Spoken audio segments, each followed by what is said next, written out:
Olá, queridos irmãos e queridas irmãs. Mais uma vez nos encontramos para estudar, para refletir um pouco sobre o Espiritismo e hoje o nosso tema central é uma questão. Tentaremos responder a seguinte pergunta: o que é o Espiritismo? Nós temos na nossa doutrina espírita uma concepção muito difundida, bastante divulgada, de que a doutrina espírita é uma ciência, uma filosofia e uma religião. Mas tratá-la assim é tratá-la por seus aspectos principais. E frequentemente ouvimos mesmo dizer que a doutrina espírita tem um aspecto, um tríplice aspecto, né? Esse aspecto de ser ao mesmo tempo uma filosofia, uma ciência e uma religião. No entanto, nós gostaríamos de aprofundar um pouquinho, de refinar um pouquinho esse nosso conhecimento acerca do Espiritismo, ao ponto de podermos dizer qual é a sua natureza, ou se assim o quisermos, qual é a sua essência. Pois temos aprendido que, quando procuramos a definição de uma coisa, saber o que é uma coisa, nós só adquirimos conhecimento real a respeito dela se nós alcançarmos a sua essência. Conhecer é conhecer pela essência. Assim, por exemplo, poderíamos dizer que o homem é um animal racional e estaríamos definindo assim o ser humano justamente pela sua essência, por aquilo que faz com que ele seja especificamente o que ele é. Tirando dessa frase o homem é um animal racional, qualquer um dos dois termos, dos dois atributos, das duas qualidades do ser humano, ser animal e ser racional, nós perderíamos essa essência. Dizer que o homem é um animal seria talvez o mesmo que equipará-lo a qualquer outro animal. E dizer que o homem é um racional seria equivalente a equipará-lo a qualquer outro ser racional. Na especificidade de ser um animal racional, teremos apenas o ser humano.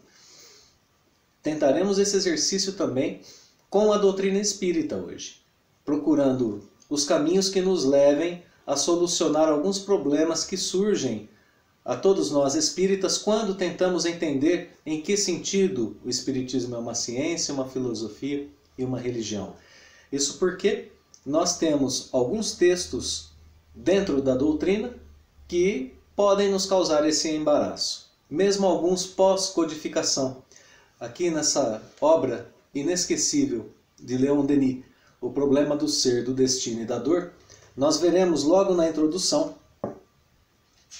o continuador de Allan Kardec, o continuador do Espiritismo, Leon Denis, nos trazendo um problema sério em relação ao seu tempo e que não por mera coincidência nós também identificamos em nossa época. Na primeira página da introdução do livro, Leon Denis escreve que na universidade como na igreja, a alma moderna não encontra senão obscuridade e contradição em tudo quanto respeita ao problema de sua natureza e de seu futuro. Aqui uma crítica bastante dura à ciência, que era ensinada na universidade, e àquilo que a igreja vinha trazendo como ensinamento, como sua própria doutrina. Insuficientes, segundo Allan Denis, para o problema da alma e naquilo que diz respeito a si mesma. Continua Leon Denis dizendo que a educação se dá às gerações, a educação que se dá às gerações é complicada, mas não lhes esclarece o caminho da vida, não lhes dá a têmpera necessária para as lutas da existência. Ou seja, não prepara o indivíduo para os problemas principais da sua vida e da sua existência. Um pouquinho adiante, continua escrevendo Leon Denis. Ninguém o confessaria mais francamente. A filosofia da escola, depois de tantos séculos de estudo e de labor, é ainda uma doutrina sem luz, sem calor e sem vida.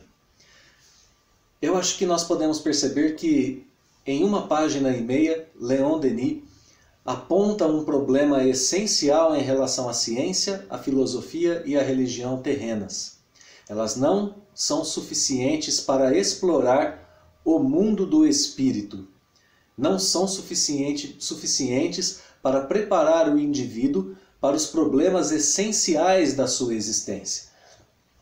De onde ele vem, o que ele é, qual é o objetivo dele aqui no planeta Terra, como tratar das adversidades da vida.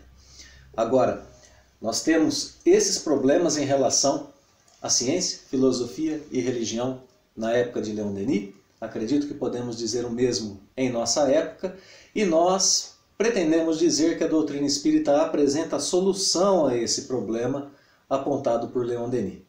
E para a gente chegar a essa solução, nós não vamos usar a via comum de dizer que a doutrina espírita é simplesmente ou definida nesse seu tríplice aspecto, mas que ela tem uma natureza, uma essência peculiar que permitem a ela se apresentar como solução para esse problema que Leon Denis também nos aponta.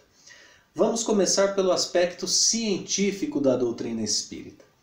Ela se apresenta sob esse aspecto e Allan Kardec apresenta a doutrina espírita como uma ciência no Evangelho segundo o Espiritismo, capítulo 1, Caráter da Revelação Espírita. Item 5. O Espiritismo é a ciência nova que vem revelar aos homens, por meio de provas irrecusáveis, a existência e a natureza do mundo espiritual e as suas relações com o mundo corpóreo.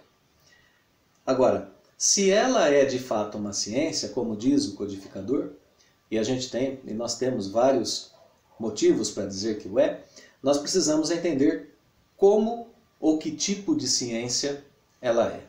E para a gente entender isso, nós recorremos a duas pequenas passagens da obra A Gênese, ainda no seu primeiro capítulo. Item 14. Como meio de elaboração, o Espiritismo procede exatamente da mesma forma que as ciências positivas, aplicando o método experimental. Agora, na sequência, Allan Kardec vai falar um pouquinho sobre o que é esse método experimental. Fatos novos se apresentam que não podem ser explicados pelas leis conhecidas. Ele, o Espiritismo, os observa, compara, analisa e, remontando dos efeitos às causas, chega à lei que os rege. Depois, deduz-lhes as consequências e busca as aplicações úteis. Então, no nascimento da doutrina espírita, no nascimento do Espiritismo, nós temos justamente a aplicação do método científico. Essa análise de um fenômeno, que pode ser talvez replicado, do qual se deriva leis e do qual se deduz as consequências. As mesas girantes se apresentavam, então Allan Kardec, estudando aquele fenômeno, descobre, usando o axioma, a lei de causa e efeito, que aquele movimento das mesas se apresentava como sendo um movimento inteligente. Por consequência, se o efeito é inteligente, a causa daquele movimento deveria ser inteligente. Estabelece comunicação com aquele fenômeno e descobre que eram espíritos, pessoas desencarnadas tentando se comunicar. Entretanto, nós vemos no item 16 desse mesmo primeiro capítulo da Gênese, o que diferencia a ciência espírita das outras ciências, ou das ciências positivas, como Kardec escreveu aqui, se referindo, obviamente, à biologia, à química, principalmente, e à física. Item 16. Assim como a ciência propriamente dita tem por objeto o estudo das leis do princípio material, o objeto especial do Espiritismo é o conhecimento das leis do princípio espiritual, das leis do espírito. O objeto principal da doutrina espírita é o espírito. E nisso ela difere profundamente das outras ciências. Se em seu nascimento e desenvolvimento nós podemos continuar usando o método experimental, nós devemos lembrar que o nosso objeto de estudo é muito diferente. Pois a observação desse objeto de estudo é muito diferente da observação dos objetos de estudo das ciências da matéria. Na medida em que observar o movimento de uma partícula, a queda dos corpos, a multiplicação, a saúde ou a deficiência de organismos é muito diferente de observar o fenômeno mediúnico, o fenômeno da comunicação entre espíritos. Isso porque nas ciências da matéria, esses experimentos podem ser replicados em situações idênticas. Eles podem ser reproduzidos da mesma forma quantas e quantas vezes quisermos para observação desses fenômenos e derivação das leis. O que não vai acontecer na doutrina espírita, justamente porque tratamos com pessoas desencarnadas que são dotadas de vontade. Nem sempre obedecerão aos nossos caprichos, nem sempre estarão ao nosso bel prazer para as nossas pesquisas. Aos olhos do observador, do pesquisador, os objetos de estudo sendo tão profundamente diferentes, isso vai trazer certas limitações à doutrina espírita enquanto ciência, preservando ainda assim o seu aspecto científico, que é importante, pois ele traz para nós como produto o conhecimento no sentido forte do termo, da imortalidade da alma, da nossa essência como espíritos imortais, das consequências de nossas atitudes aqui na Terra, da realidade do mundo espiritual, a existência de Deus, além de lançar a sua luz sobre outras duas revelações, que são Moisés e Jesus. Esses alguns produtos trazidos pela ciência espírita.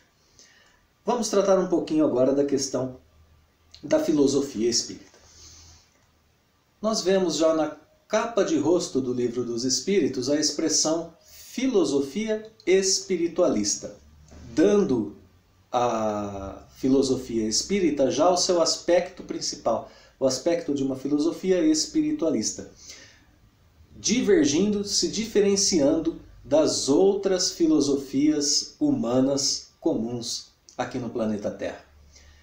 Principalmente se levarmos em conta a expressão sistema filosófico, que Allan Kardec vai se referir a esse aspecto de sistema colocados nas filosofias terrenas como sistemas mesmo, né? Organizações de axiomas, de leis, etc., de modo a trazer uma concatenação de ideias que procuram explicar o mundo. Ou, em outras palavras, o sistema filosófico seria um conjunto de elementos filosóficos interconectados em uma estrutura formal e organizados sistematicamente, de tal forma que a mínima mudança em um dos elementos causaria uma mudança em todos os outros. Assim também acontece com a doutrina espírita, na concatenação de ideias notável que existe em O Livro dos Espíritos, nessa mesma concatenação que nós temos entre O Livro dos Espíritos e as outras obras, as outras 5 obras da codificação, é de fato algo notável essa questão do complemento das ideias que nós temos, formando mesmo um sistema muito poderoso de explicação de nossas vidas e de tudo que existe como componentes da nossa existência. O que vai ser um pouquinho diferente, o que vai dar à doutrina espírita o seu aspecto filosófico especial, está justamente em relação a 2 pontos. O primeiro deles é que a doutrina espírita, ou o espiritismo, não é fruto de uma só mente, de um só pensamento. Como todos nós sabemos, por mais geniais que sejamos, todos nós estamos sujeitos a erro. E uma só mente tentar alcançar a explicação do mundo é algo um tanto difícil.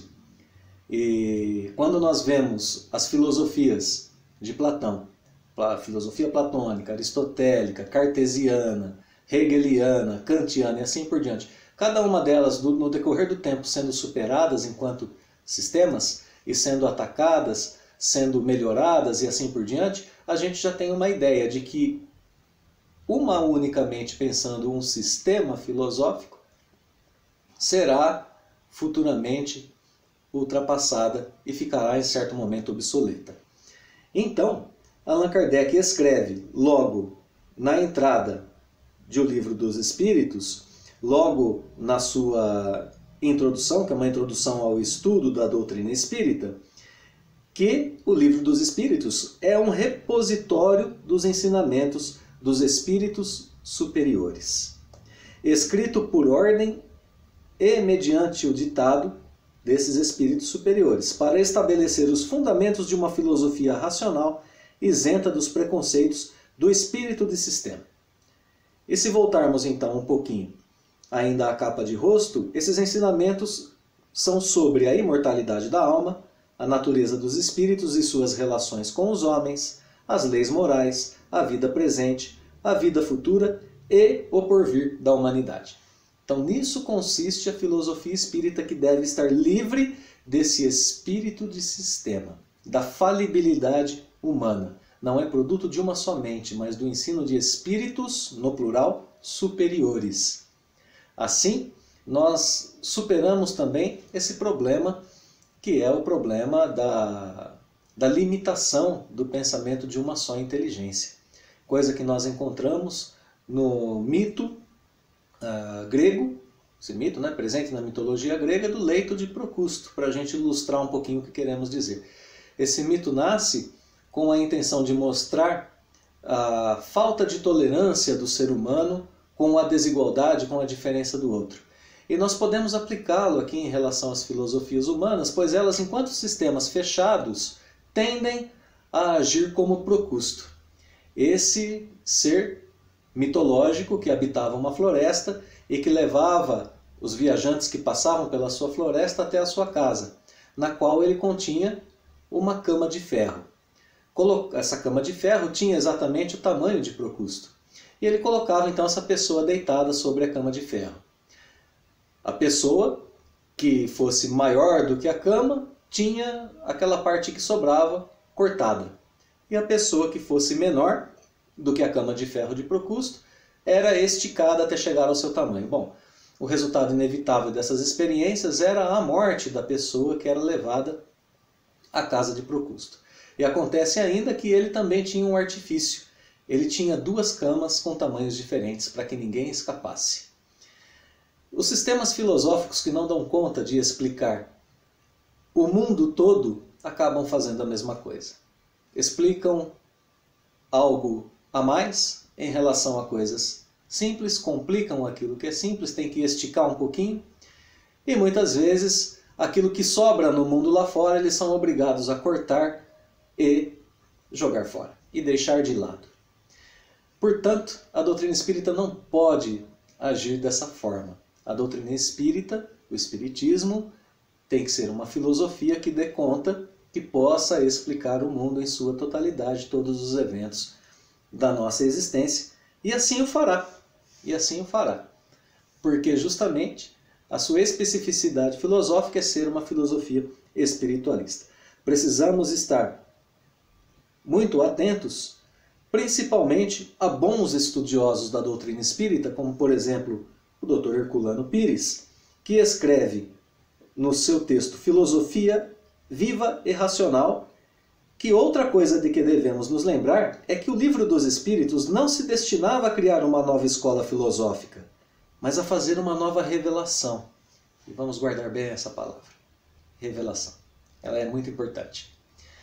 Então, nós agora temos esse também aspecto importante da doutrina espírita como filosofia espiritualista, que vai nos trazer ganhos bastante relevantes para a nossa existência, nos trazer como produtos o despertar da nossa consciência para a mudança necessária de postura diante da nossa própria vida, a qual se descobre com horizontes bem maiores do que se imaginava, sem os princípios descobertos pela ciência espírita e desenvolvidos pela filosofia espírita, até chegarmos às suas consequências morais. Vamos passar rapidamente ao aspecto da religião, no qual nós veremos que, se no seu aspecto de ciência e de filosofia, a doutrina espírita é diferente do que acontece na ciência e filosofia humana, isso também será preservado em relação à religião. Isso também vai acontecer. Recorremos ao texto O Espiritismo em sua mais simples expressão, ou ao livro, né? O Espiritismo em sua mais simples expressão, item histórico do Espiritismo, para tentarmos compará-lo à ideia de uma religião terrena. Escreve Allan Kardec que, do ponto de vista religioso, o Espiritismo tem por base as verdades fundamentais de todas as religiões, e assim então, por esse aspecto, se aproxima delas. Deus, a alma, a imortalidade, as penas e recompensas futuras. Agora uma advertência de Allan Kardec logo na sequência. Mas ele é independente de qualquer culto particular. Ou, para citarmos outra característica muito presente nas religiões terrenas, o seu aspecto hierárquico, a hierarquia observada em outras religiões. Então nós aprendemos com o Espiritismo que o nosso culto é prestado em nossa mente. O culto é uma questão de mente, de pensamento e de sentimento em relação ao Criador na lei de adoração. E que o nosso templo é a nossa vida. É o nosso trabalho aqui na Terra. Tudo aquilo que desenvolvemos como cooperadores da providência divina. Aí sim se dão então a adoração e a adoração na mente, no pensamento e a ação no trabalho, no templo maior da vida que é o universo. Desse modo, nós temos um aspecto universal daquilo que nós chamamos de religião espírita. Se é que assim queremos nos dirigir a ela, a esse aspecto religioso da doutrina. Pois ele se torna universal. Nós descobrimos através da ciência e da filosofia espírita que necessariamente temos que ter um código moral e que esse código nada mais é do que o código apresentado por Jesus em toda a sua pureza.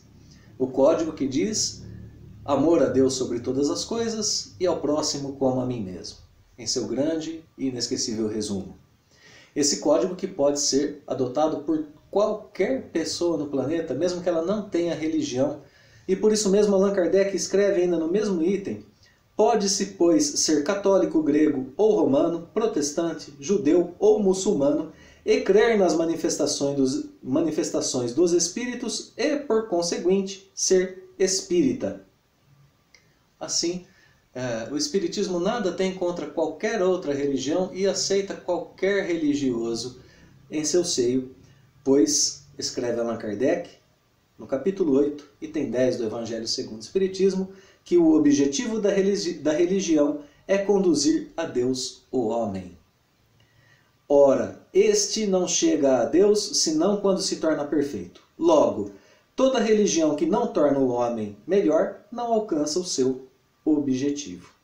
Agora, nós temos então, como produto desse aspecto religioso espírita, um código moral universal para todos os homens, se transformando esse código mesmo no caminho mais fácil e rápido de autoconhecimento, de autorreforma e de reencontro com Deus. Então, pudemos observar que ciência, filosofia e religião espíritas não são iguais ciência, filosofia e religião terrenas. E nos resta agora encontrar algo bastante importante para a nossa pergunta, que é justamente a resposta para ela. O que é o Espiritismo em sua natureza ou em sua essência? No livro O Espiritismo em sua mais simples expressão, item histórico do Espiritismo, nós lemos que o Espiritismo é, pois, a doutrina fundada sobre a existência, as manifestações e o ensinamento dos Espíritos, e que esta doutrina acha-se exposta de modo completo em O Livro dos Espíritos, pela parte filosófica, em O Livro dos Médiuns, pela parte prática e experimental, e em O Evangelho segundo o Espiritismo, pela parte moral. Doutrina. O Espiritismo é uma doutrina, um conjunto coerente de ideias fundamentais que podem ser transmitidas, ensinadas e praticadas. Agora, poderíamos ainda nos perguntar, mas o Espiritismo enquanto doutrina é uma doutrina exatamente como outras doutrinas terrenas? Não. Ainda falta um elemento nessa nossa definição do que é o Espiritismo, e voltaremos agora ao texto da obra A Gênese, primeiro capítulo, item 13, no qual nós vemos que por sua natureza, essa era a nossa busca desde o início, encontrar a natureza ou a essência da doutrina espírita, por sua natureza, a revelação espírita tem duplo caráter, participa ao mesmo tempo da revelação divina e da revelação científica. Isso porque O que caracteriza a revelação espírita, isso está mais no final do parágrafo, é o ser divina a sua origem e da iniciativa dos espíritos, sendo a sua elaboração fruto do trabalho do homem. Os três âmbitos maiores da existência, Deus, a divindade, os espíritos na pátria natural, na nossa pátria primeira, e os homens aqui na Terra. A doutrina espírita é uma revelação. E se o quisermos definir pela sua essência, acredito que podemos dizer que é uma doutrina revelada. Não é uma doutrina que poderia ser encontrada por nossa ciência, filosofia ou religião. É uma doutrina trazida ao nosso conhecimento por ensinos de espíritos superiores. Fica uma dica: encontrarmos na questão de número 100 do Livro dos Espíritos quem são esses espíritos superiores, para que nós tenhamos uma ideia da qualidade do ensino que nós recebemos na doutrina espírita. O que é o Espiritismo? Uma doutrina revelada. Terceira revelação de Deus para a humanidade, na qual se fundem o trabalho dos espíritos e dos homens no reencontro com o Pai Celestial. Essa mudança de concepção é de tamanha importância que nos leva a repensar quem nós somos. Aquela definição de homem racional está superada pela doutrina espírita. Não somos mais apenas homens, não somos mais apenas animais racionais, perdão. Não somos mais apenas isso. Somos agora espíritos imortais, sim, encarnados em corpos animais, com a faculdade do pensamento, com a faculdade do raciocínio. Mas somos, em essência, espíritos imortais, sujeitos às leis do progresso e ao encontro da felicidade. Mudamos a concepção sobre quem nós somos. Mudamos a concepção também sobre quem é Deus. Deus não é mais aquele ser vingativo e que punia seus filhos injustamente. É Deus soberano, um Pai bom e justo de todos os homens, onipotente, onipresente e imutável em suas leis. Aprendemos também que o nosso planeta Terra deixou de ser aquele lugar injusto para se transformar em um educandário de espíritos que precisam do progresso em sua existência. O universo se traduz nas moradas, nas casas que o Pai Celestial nos deu para esse progresso. A morte nada mais tem de tenebrosa, pois ela deixa de ser o termo final da nossa existência, deixa de ser o fim de nós mesmos, para se transformar em uma passagem, na qual nós avaliaremos tudo o que fizemos, o nosso aprendizado, tudo aquilo que nós conseguimos produzir e que nos trará oportunidades novas de reencontros com aqueles que se foram antes de nós. A vida, portanto, se transforma em uma contínua evolução para todos nós. E agora nós podemos, de fato, mirar aquelas aspirações sobre-humanas que estão na lei de amor em o Evangelho segundo o Espiritismo. É por esse caminho que nós aprendemos que ainda temos muito a descobrir com a doutrina espírita. Pois se a nossa filosofia hoje está abrindo mão desse espírito de sistema, se as religiões estão sendo levadas a um caminho de convergência e de paz, e se a nossa ciência busca ainda os seres em outros planetas, a nossa religião espírita já é universal. A nossa filosofia já respondeu aos principais mistérios da nossa existência e nos abriu um caminho moral novo, belo, para ser seguido, para ser vivido por todos nós. E a nossa ciência espírita nos diz que todos os globos do universo são habitados. Nós temos conhecimentos já à frente dos conhecimentos humanos nos três aspectos da nossa revelação espírita e que precisam ser apreciados, precisam ser estudados, interiorizados e vividos por todos nós que somos espíritas. Todos nós que temos como esse lema da nossa transformação a caridade, advinda justamente da doutrina moral. E para a gente encerrar as nossas reflexões a respeito desses três aspectos da doutrina, nós podemos lembrar que assim é que a doutrina espírita nos trará a solução ao problema apontado por Leon Denis no livro O Problema do Ser, do Destino e da Dor. É ela, a doutrina revelada, a doutrina celeste, a doutrina divina, que nos trará as respostas para a nossa vida, que nos preparará como indivíduos mais fortes, mais saudáveis, como indivíduos que sabem tratar de suas decepções, que sabem encarar com coragem os diversos obstáculos da nossa existência, que têm paciência, que têm resignação, que têm fé e que desenvolvem em si, através desse caminho, um amor jamais visto no planeta, como o amor que Jesus nos exemplificou e do qual ainda somos apenas estudantes. Bem, como reflexão final, o item 7 da conclusão de O Livro dos Espíritos traz palavras significativas de Allan Kardec. O Espiritismo se apresenta sob 3 aspectos diferentes: o das manifestações, o dos princípios e da filosofia que delas decorrem e o da aplicação desses princípios. Daí, 3 classes, ou antes, 3 graus de adeptos. Primeiro grau, os que creem nas manifestações e se limitam a comprová-las. Para esses, o Espiritismo é uma ciência experimental. Segundo, aqueles que lhe percebem as consequências morais. E terceiro grau de adeptos, os que praticam ou se esforçam por praticar essa moral.